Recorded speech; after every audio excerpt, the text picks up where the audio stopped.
কলি যুগের কথা রে ভাই, কলি যুগের কথা।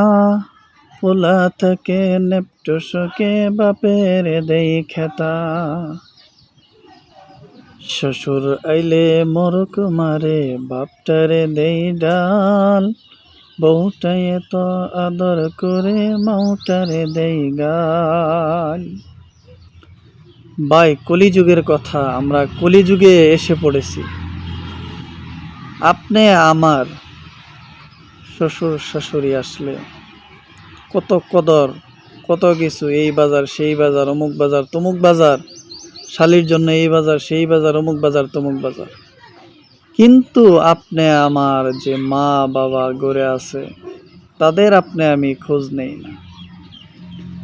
আল্লাহ তাআলা কিন্তু কখনো কোথাও কোনো কোরআনে বা কোনো হাদিসে নিষেধ করে নাই যে আপনার শ্বশুর শাশুড়ি আত্মীয়কে সেবা করবেন না। আল্লাহ তাআলা বলছে যে আপনি আত্মীয় স্বজনকে অবশ্যই অবশ্যই সমাদর করবেন, সম্মান করবেন, শ্রদ্ধা করবেন, সেবা করবেন। কিন্তু পৃথিবীতে সব থেকে দামি এবং মূল্যবান সম্পদ হলো পিতামাতা। আপনার প্রতি পিতা খুশি, মাতা খুশি, আপনার জন্য আল্লাহ খুশি, আপনার জন্য জান্নাত হাসতেছেন।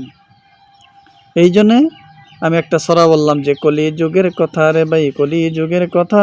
পোলা থেকে নেপটসকে বাপের দেই খেতা। পোলা ভালো ভালো বিছানায় থাকে, বাপের বিছানায় যায় দেখবেন যে সিরাসারি খেতা, নিম্নমানের পরিবেশ। কেন ভাই? আপনাকে তো ছোট সময় আপনার পিতামাতা কখনো নিম্নমানের পরিবেশে দেয় নাই, রাখে নাই। আপনি যখন ছোট ছিলেন তখন আপনার পিতামাতা নিজে ছিঁড়া পাঞ্জাবি, নিজে ছিঁড়া জামা, নিজে ছিঁড়া প্যান্ট, ছিঁড়া জুতা পরছে। কিন্তু আপনি তো সন্তান, আপনাকে তো তাকে সে ভালো অবস্থানে ভালো জায়গায় রাখছে। কেন আপনার কাছে এত অবিচার? কেন কেন এই অবিচার? এই পিতামাতাকে আপনি আমার শ্রদ্ধা সম্মান খেদমত না করার কারণে আপনি আমাদের এই কপালগুলো পুড়ে যাচ্ছে। আপনি আমার কখনো শান্তি হয় না।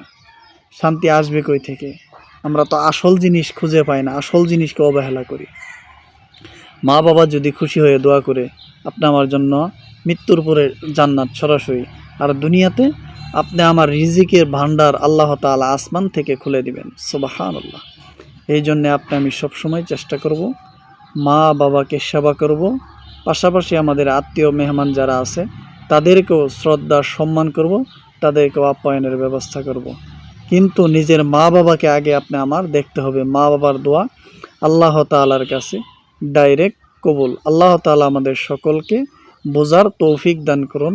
আমিন। আসসালামু আলাইকুম ওয়া রাহমাতুল্লাহি ওয়া বারাকাতুহু।